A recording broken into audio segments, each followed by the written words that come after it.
Hi, my name is Les, and last October my husband was diagnosed with a brain tumour. Obviously it was a shock to everyone involved, and our whole world was turned completely upside down. So between the diagnosis and his operation, there was a gap of about 3 weeks or so. And at that time, we had no one to really to turn to. We were just waiting at home, and those 3 weeks were very worrying and concerning because you don't know what the outcome of the operation is going to be, whether they're going to survive or not. So we had the operation, and then he was released 7 or 8 days afterwards. And when he came out, he suffered a lot with anxiety and panic attacks, severe panic attacks, and incredible fear. The whole emotional trauma of the event was taking its toll.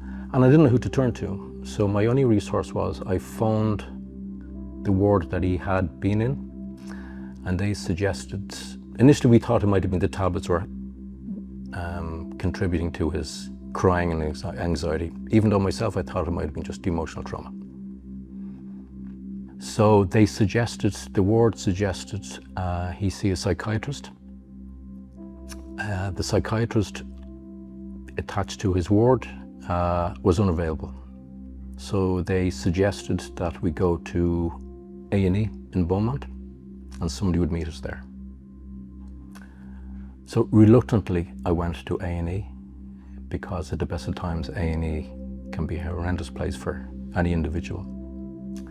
So we went to A&E, and there was nobody to meet us. So we were told then that the only means and the only way to see a psychiatrist would be to wait and see the in-house psychiatrist that's attached to A&E.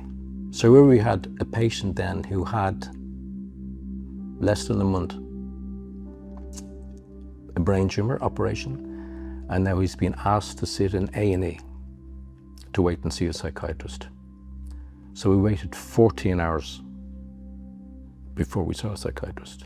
And in the meantime, he was having panic attacks, he was angry, he was crying. It was a horrendous, troubling time for him and for me. And it's completely unacceptable that somebody who's gone through such a traumatic experience has to wait 14 hours in A&E to see a psychiatrist. It's unacceptable. It's unacceptable for anyone to wait 14 hours, but particularly somebody after going through such an enormous operation. So it was only when he began radiation that we were told about therapy sessions and counselling sessions, which we both availed of, and they were free. But that's that. After your 6 free sessions, there's nothing else. And money is tight. So only way to see other, or to get help from anyone else would be to go and pay for it. And obviously somebody who's had brain tumour operations, they can't work for at least 12 months. So you're on your own. Even when at the moment he's doing chemo, he's halfway through chemo. At the early stages of chemotherapy, he was getting a little bit panicky and anxiety. And we ended up in A&E again because of the anxiety. So the liaison nurse in the chemotherapy ward very kindly said she would phone him once a week just to see how he is. Because when he gets to chemo, he used to just go once a month to the chemotherapy ward, and then he wouldn't see anybody or hear from anybody for another month. So she very kindly said, I'll phone you every week. And that made a huge difference to his mental health. So much so, thankfully, touch wood, there's no panic attacks, no anxiety. In the past 2 sessions now, he's been fine.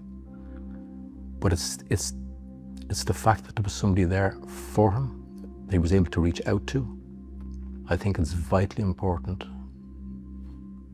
that there be some sort of counselling or therapy sessions for anyone who's going through brain tumour, an ordeal, from day one.